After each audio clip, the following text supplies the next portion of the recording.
Hey guys, it's Alex. Today I'm here with a review for the last book I read, which is The Imposter Bride by Nancy Richler. This book is about a Jewish family in Canada immediately after World War II. It starts in 1945 with Lily, the mother, and then follows the family through the birth of their daughter Ruth, all the way through Ruth's adulthood. The mother, Lily, is a Jew from Eastern Europe during the war.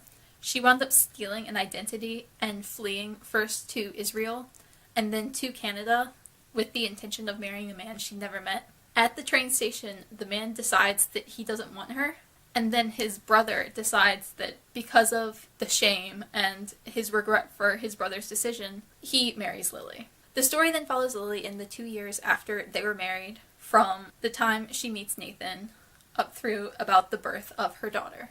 The other half, or about 2/3 of the story, is about her daughter Ruth. Ruth's story starts when she's about 6 and goes through her adulthood. Lily winds up running away when Ruth is only 3 months old, which is where her story stops, and Ruth's story is largely about her relationship with her mother and how she searches for her and for answers to her own past. Each chapter alternates between the two characters and the two timelines, so it does go back and forth through the stories as you sort of piece together Lily's life and who Lily really is, as well as Ruth's journey to find her. I rated this book 4 stars. I really did enjoy it, but I found myself a little disappointed by my own expectations because when I started this book, I was expecting it to become a new favorite.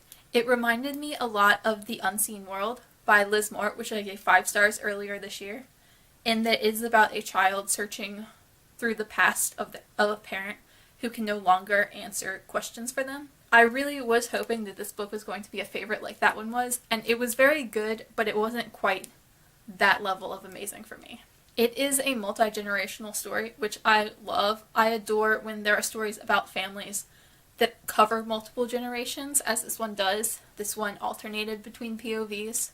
Every other chapter would be Lily in 1945 and 1946, and then the other chapters were Ruth as she aged throughout her life. It is about Jews post-World War II, and I thought it was really beautiful how they sort of captured Jewish people and their views from all over the world.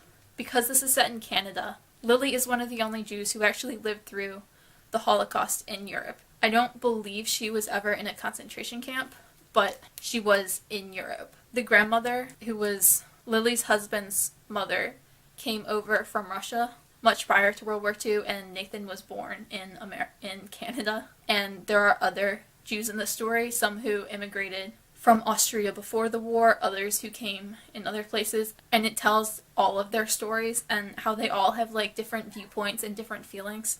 It also captures a lot of the pain of the Jewish people who did survive. Lily especially talks about it, how she would see how people would look at her and she could tell that they were searching for a lost loved one, someone who they never heard from again after the war, and they were looking for that person in her. From very early on, you do know that Lily has stolen an identity. That's not a spoiler, that's never really questioned. It's not a thriller and you're trying to wonder who she is. It is post-World War II. You are kind of wondering if she has ulterior motivations for stealing the identity. I never really wondered that very much. I was always just very understanding.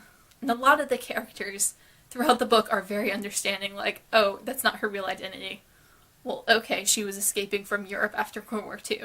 It makes sense that she would do whatever she needed to do to get out. One of my biggest problems in this book was that for a significant portion of it, it was narrated by a child. I was fine with Lily's narration in all of her chapters, but when it came to Ruth's point of view, for the first about half of the book, Ruth was a child, and I am very rarely fond of child narrators.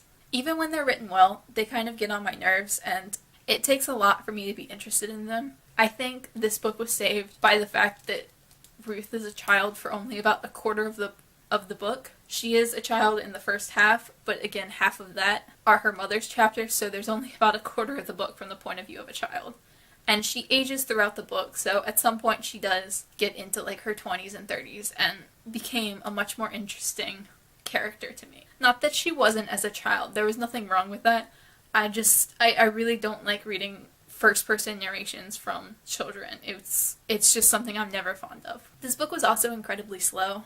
I don't mind slow books myself. I can appreciate a book that takes a very long time to build up to any sort of climax, and it's much more of a character study and about these people and their development throughout their lives. But that's something that I think is the reason for a lot of the negative reviews on Goodreads. At first glance, there were a fair amount of negative reviews for this on Goodreads, and that confused me a bit, as much as the positive reviews for the last book I read, Fractured, confused me. I do think that a lot of them were because this book is so slow. It follows the characters over years of their lives, and nothing hugely dramatic happens for the most part. It is mostly a family study about this mother and her husband and her daughter and their grandparents and aunts and uncles and cousins. It covers everybody, and it does it in a very slow approach.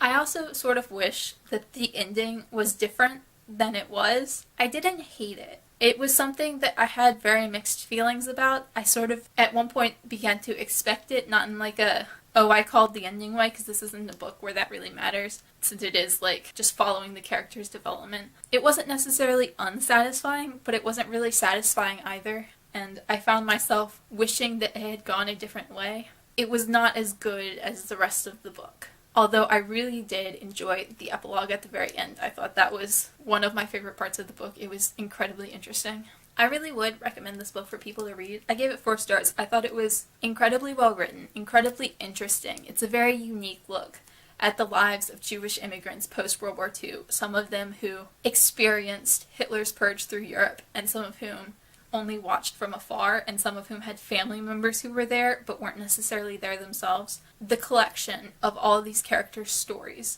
was incredibly well crafted. It was a fascinating read.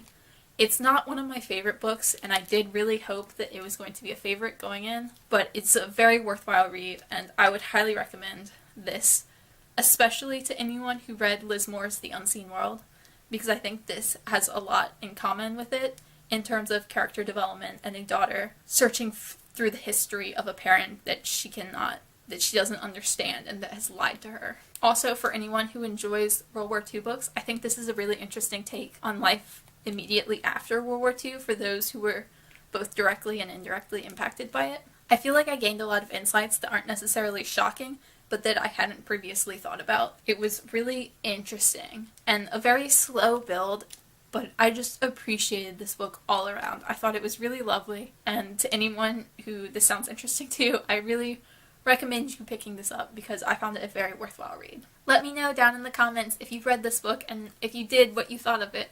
I always love hearing you guys' opinions. Bye!